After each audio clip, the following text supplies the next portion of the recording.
U današnjem šumskom dnevniku vidjet ćete bukovače, ćuranov rep, izuzetno lekovitu gljivu. Poslušajte moje izlaganje. Mislim, naravno, ovu uvodnu špicu snimam maltene na samom kraju dana. Nisam znao šta će biti, šta ćemo raditi. Uglavnom, mislim, ja sam ciljano došao zbog gljive ćuranov rep. Tako da uživajte u ovoj epizodi mog šumskog dnevnika. Nadam se da će vam se svidjeti. Čekaj, vidi. A sad malo ti, bukovače.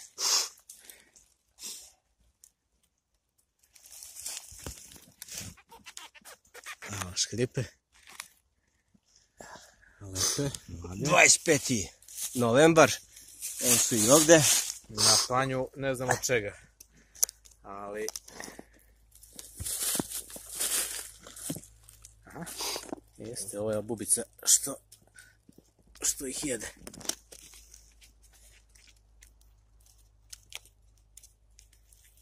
Nema ih puno, ali možda nađemo. Biće možda usput još.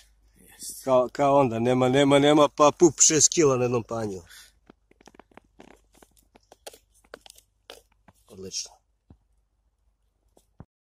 Drugi deo, nastavak. Nastavak sledi. Posle koliko? Posle jedno 10 koraka. Evo ga. Nastavak sledi. Kako se čuje ovaj prevoz kad nema lišća. Nije, da.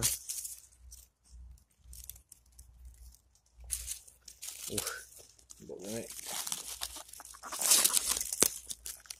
Biće lepa večerica.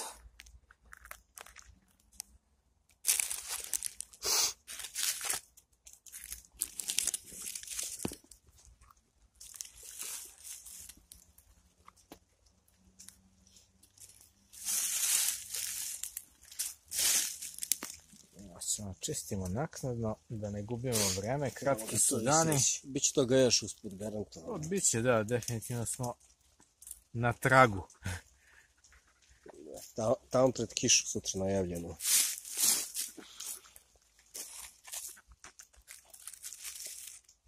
Baš je lepo. Lepo.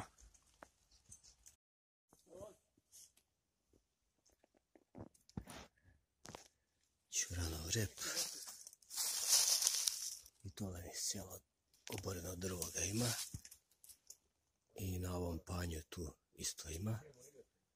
Tako. Evo ovdje još bukovače i to boga mi na živom hrastu. I još ima lišće, evo ga jedan list. Da, upravo, ali...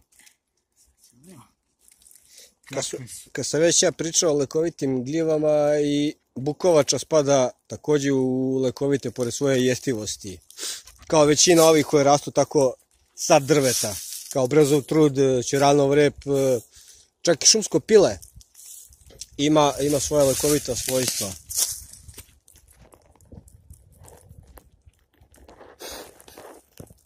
Kako bi Amerikanac pričao za ove bukovače, da su veliki potencijal za lečenje AIDS-a, čini mi se.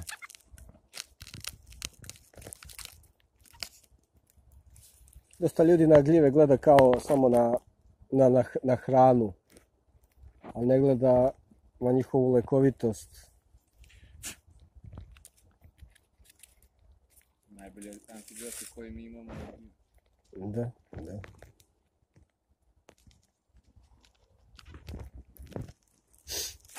Penicilin, tako je, gljiva. Nije još išmiša. Mada kako je krenulo, proizvodit će ih, odnosno penicilin će da se proizvodi od genetički modifikovanih šišmiša. U tom pravcu ide civilizacija. Posle će ti šišmiša da te ugrize i lečite svojim ugrizom. Odmah ti ubrizga penicilin kroz ugriz. Samo treba pustiti malo mašti na volju i... To ne može zbog Rumuna, oni su to patentirali. Pazi, čuj, vampir je naša reč, tako da... Živite dugovečno. Tako da ćemo... Farmacija Drakula. Drakula farma. Drakula. Fur Drakul. Imamo mi Savu Savanovića našeg, ne treba nama. Ja paziš, tako je. šuma nije baš malo, ono. Nije mala, nije mala. Tako je. Samo čisto malo da se pohvalimo, ništa više.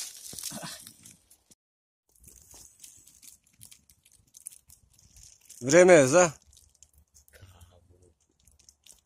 A ti? Suljpa. Suljići. Vri voda.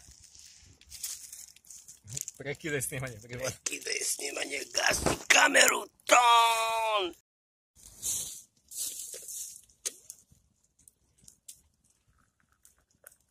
A imam i titanijomski jaš.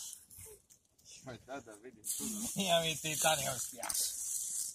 To čudo da vidim pa ovo. Tebi ako bude trebalo. Pa odlična je stvar, mislim. Ja dok nisam shvatio zašto to tebi treba, ja sam bio na problemu. Što se današnjeg dana tiče, na kraju ovo je količina svežeg ćuralovog repa, ovaj komad je odavde sa ovog panja skinut. To je sveže koje treba se suši. Ovo ovdje što sam našao su već osušene na panju bile. I ovo ovdje ima 1,5 kilo 2 bukovača za obrok. Tako da, ono što uvijek kažem, priroda će vam obezbediti sve samo ako znate šta tražite i gdje da tražite. Što bi rekao jedan Indijanac, priroda će obezbediti vaše potrebe, ali ne i pohlepe. Uživajte u prirodi.